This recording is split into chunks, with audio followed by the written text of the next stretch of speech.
और बड़ी खबर लखनऊ से आपको हम बताते चले। सूफी मुसलमानों ने प्रेस कॉन्फ्रेंस की। भारतीय सेना की जमकर सराहना उनके द्वारा की गई। मोहम्मदी मिशन के राष्ट्रीय अध्यक्ष बाबर अशरफ का बयान, भारतीय मुसलमान भारत के साथ है। हमारी सेना ने पाकिस्तान को मुंहतोड़ जवाब दिया। पाकिस्तान पर नजर रखने की जरूरत है।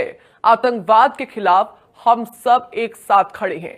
पाकिस्तान में आतंकवाद पनप रहा है और साथ ही उन्होंने हमारी सेना की खूब जमकर तारीफ भी की।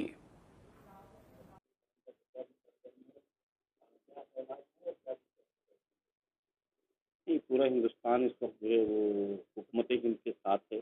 और ये पहलगांव की जो घटना हुई इसकी घोर निंदा करता है। और जो लोग जाबाहक हुए उसमें उनके परिवार के साथ पूरी संवेदना व्यक्त करता है। ऑल इंडिया मोहम्मदी मिशन ने आज इस प्रेस कॉन्फ्रेंस को मुनक़िद करने का मकसद ही इस घटना की निंदा करने के साथ साथ हुकूमत हिंद ने जो ऑपरेशन सिंदूर के जरिए जो मुहिम चलाई और जो कार्रवाई की कि जो टेरर नेटवर्क है और जो टेरर ऑर्गेनाइजेशंस हैं और जो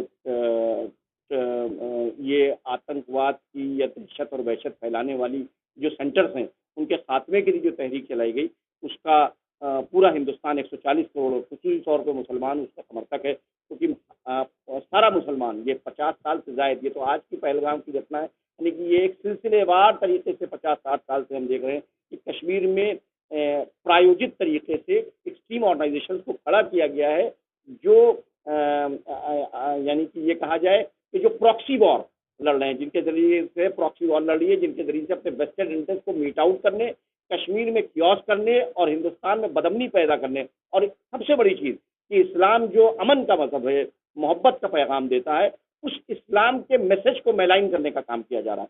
तो हिंदुस्तान का मुसलमान सूफिया इकराम को फॉलो करता है, ख्वाजा गरीब नवाज से वाबस्तगी रखता है और सूफी संतों का पैगाम मोहब्बत का, इखलास का, इख्वत का है, शर और फसाद और फितने के खात्मे का है। तो आज हम हुकूमत हिंद को, ऑल इंडिया मोहम्मदी मिशन पूरी तरीके से उसके साथ खड़ी हुई है और उसको हर किस्म का सहयोग देती है कि वो इस टेरर नेटवर्क को, इस विचारधारा को खात्मे के लिए जो भी इकदाम करे, हमारा पूरी तरीके से उसको समर्थन है।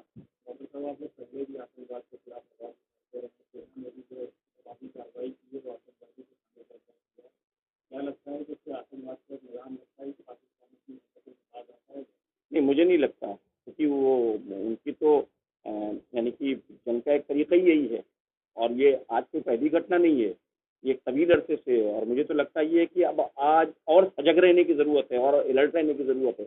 और इसके बाद से जो है वो हमें लगता है कि इस तरीके से जो टेरर एक्टिविटीज़ हुई हैं इनमें बढ़ोतरी होगी।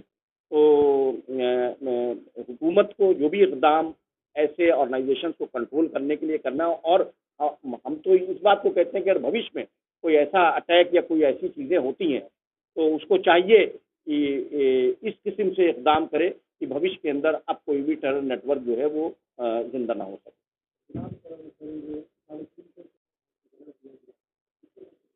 देखिए, एक तो सुप्रीम कोर्ट की रूलिंग है, एनी इंस्टीट्यूशन, कोई भी इदारा अगर वो किसी बोर्ड से एफिलिएटेड नहीं है तो उसको सरकार अवैध जानती है।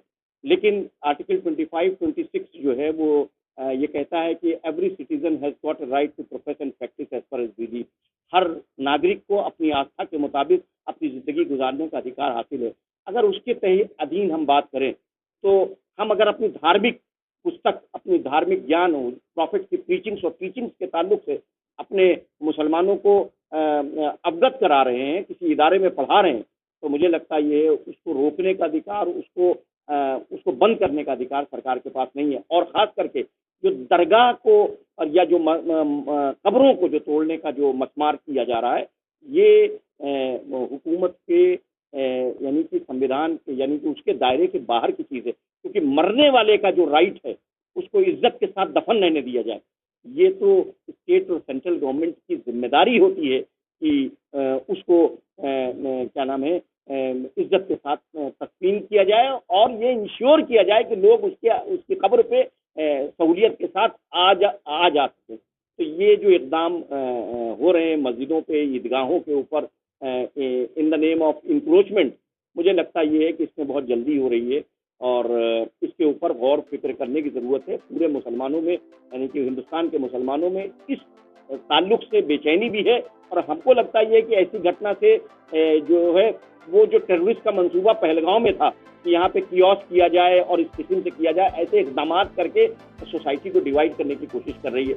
आज एक तवील अरसे के बाद ये तस्वीर देखी जा रही है कि पूरा हिंदुस्तान एक है और हुकूमत हिंद के साथ शाना बशाना खड़ा हुआ है। मुझे लगता है ये कि इस किस्म की घटनाएं, वो चाहे मसाजिदों की हो, वो दरगाहों को तोड़ने की हो, चाहे वो लिंचिंग की हो, चाहे वो मुस्लिम धर्म के नाम के ऊपर दुकानों को पे और ट्रेडर्स को टारगेट करने की हो, ये सारी चीज़ें शर्मनाक हैं। और वो तंजीमें जो किसी पैट्रोनेज में और किसी की सरपरस्ती में कर रही हैं, मुझे लगता ये है कि उन तंजीमों पर भी अंकुश लगाने की ज़रूरत है। और वो लोग जो ऐसे इक़दाम कर रहे हैं, घृणा को फैला रहे हैं या नफरत को फैलाने का काम कर रहे हैं, मुझे लगता ये है कि उन पर सख्त से सख्त कार्रवाई करने की ज़रूरत है।